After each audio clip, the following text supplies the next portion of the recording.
চলে গেছিলাম। আচ্ছা ঠিক আছে, তা না হয় বুঝলাম, যেহেতু চলে গেছেন আবার ফিরে আসলেন কেন? আসলে হয়েছে কি ভাই, আমার বিবেকে বাধা দিছে। এই শহরে অনেক দোকানে গেছি কয়টা খাবারের জন্য, কেউ আমারে খাবার দেয় না, আর আপনি আমারে খাবার দিছেন।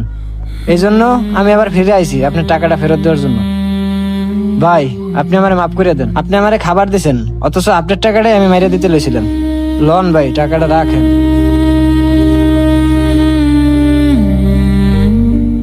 আচ্ছা ঠিক আছে ভাই, তা না হয় বুঝলাম, কিন্তু আপনি তো হাত পা দিলে মাশাআল্লাহ খুবই ভালো আছেন, তাহলে আপনি ভিক্ষা করতেছেন কেন? কাজ করে তো খাইতে পারেন। হ্যাঁ ভাই, আপনি ঠিকই কইছেন, আমি কাজ করেও খাইতে পারি, কিন্তু অনেক দোকানে গেছি কেউ আমারে কাজে নেয় না। আমার এই যে পোশাক আশাক ভালো না, আর কয় আমারে কাজে নিলে নাকি আমি তাকে টাকা পয়সা চুরি করে ভাগবো, এই জন্য ভাই নেয় না। আসলে হয়েছে কি ভাই জানেন, আমি এক দোকানে কাজ নিয়েছিলাম, 2 দিন কাজ করছি, পরে মালিক এসে আমার লাত্তি মেরে বাইর করে দিছে। আমি নাকি তার দোকানের টাকা চুরি করছি, কিন্তু বিশ্বাস করেন ভাই, আমি কিন্তু টাকাটা চুরি করি নাই।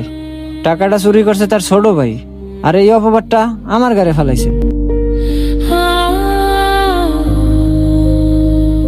বুঝতে পারছি ভাই, আসলে যুগটা এখন এমনই ভাই, আপনার নরম পাইয়া এই কাজটা করছে। আচ্ছা যাই হোক ভাই, যে কথাটা বলতে চাচ্ছিলাম, আপনি যদি চান আমার এখানে কাজ করতে পারেন, আমার একজন ওয়েটার লাগবে।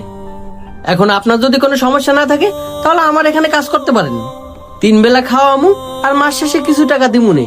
কি বলেন ভাই, সত্যি আপনি আমার কাজ দিবেন? আমি রাজি আছি, আমি আপনার এখানে কাজ করবো ভাই। আচ্ছা ঠিক আছে ভাই, তাহলে এক কাজ করেন, লন এই 1000 টাকা রাখেন, এই 1000 টাকা দিয়া আপাতত ভালো কিছু ড্রেস কিনে নিয়ে আসবেন। আচ্ছা ঠিক আছে ভাই, তাইলে আমি এখন যাই। তবে একটা কথা, আমার এখানে কাজ করবেন ঠিকই, কিন্তু আমার সাথে কখনো বেইমানি করতে পারবেন না। না না ভাই, জীবনে আমি বেইমানি করুম না। আচ্ছা ঠিক আছে ভাই, তাহলে ওই টাকা দিয়ে পোশাক কিনে নিয়ে আসেন, আর কালকে থেকে এখানে কাজ শুরু করেন। আচ্ছা ঠিক আছে ভাই, তাইলে আমি এখন গেলাম। আচ্ছা ভাই। বন্ধুরা, আজকের এই গল্পটি যদি আপনাদের কাছে ভালো লেগে থাকে তাহলে অবশ্যই আমার পেজটা ফলো করে আমার সাথেই থাকবেন। আজকে কোনো লাইক কমেন্ট শেয়ার করতে বলবো না, আজকে যা শুধু ফলো করতে বলতেছি। Thank you.